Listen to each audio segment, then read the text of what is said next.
Hello, boys and girls. Today we are going to create a shaker instrument for class using one of the body supplies that you have chosen from your list. The body supply that I am going to first show you how to create will be the plastic water bottle supply. That looks like this, or any variety of this. Okay, with your water bottle, you're going to make sure that you take all of the labels off and make sure that it is clean. Also, make sure that the inside of it has no water. Okay, so you're going to want to take your tap off and you can set it out to dry upside down for a day or two to make sure that there's no water inside it. Because if you have water inside this bottle, when you create it, your sound element that you decide to put inside it will stick to the bottle and you will not have a very good shaker. So, first thing is to have your plastic water bottle. You can actually use any kind of plastic bottle, if it's a pop bottle or fruit punch, whatever it is.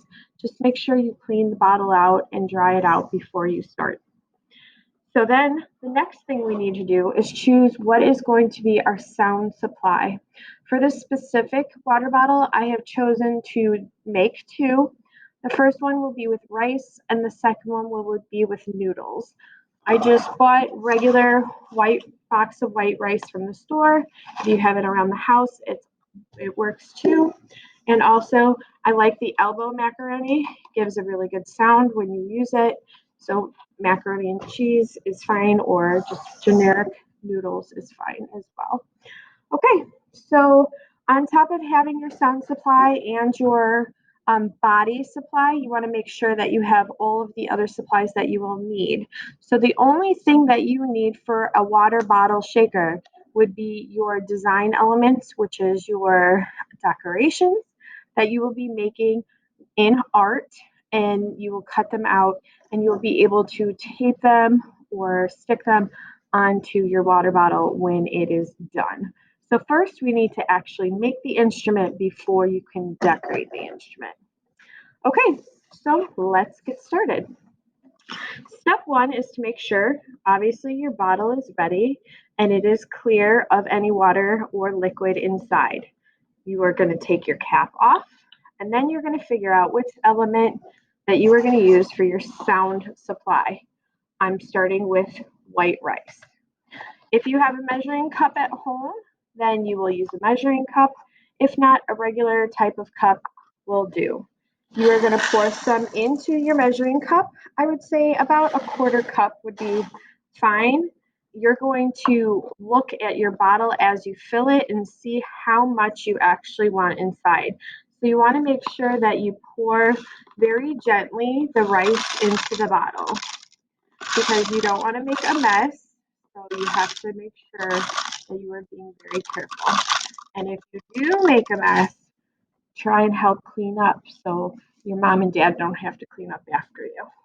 You can also put the bottle flat on the table so you could see it better, and put your hand so it blocks any extra rice falling through.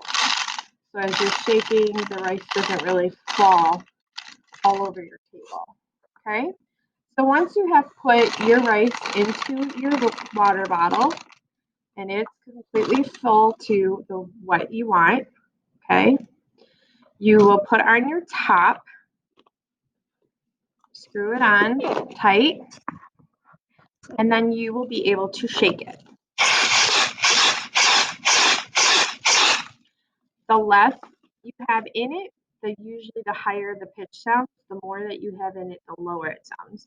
So you can gauge on how much you actually want to put into your water bottle. I notice kind of has that rain sound to it or the shaker sound to it. And that is your first water bottle for a percussion instrument. The second one that I'm going to create with you is using the noodles instead of the rice. So now I have another water bottle. I'm taking the top off. And remember, you can make as many as you wish for this project. I'm going to fill my cup with my macaroni noodles this time. and make sure that I only fill it probably, like I said, about a quarter cup. Even less would be fine. But you're going to notice when I fill the water bottle, it's going to have a different kind of sound to it. So it depends on what sound you are going for. And remember, if you're falling out, you can cup your hand. If you have a funnel at home, that works too, to show that you're filling this very well. Once you're done, you put your top on your water bottle, screw it on tight. It has a little bit louder of a sound than the rice, but you'll notice they both work very well. So you can roll it like me, or you could shake them with whatever rhythm that we are going to be doing in music. Okay, so now that you have two types of water bottles that are now turned into your percussion instruments, you can then start to decorate them using the design elements that you have created in art. And you will be doing that with your art teacher. So remember, you're not making your designs or any of those elements until after or during your art class. And that is how you make a water bottle plastic shaker.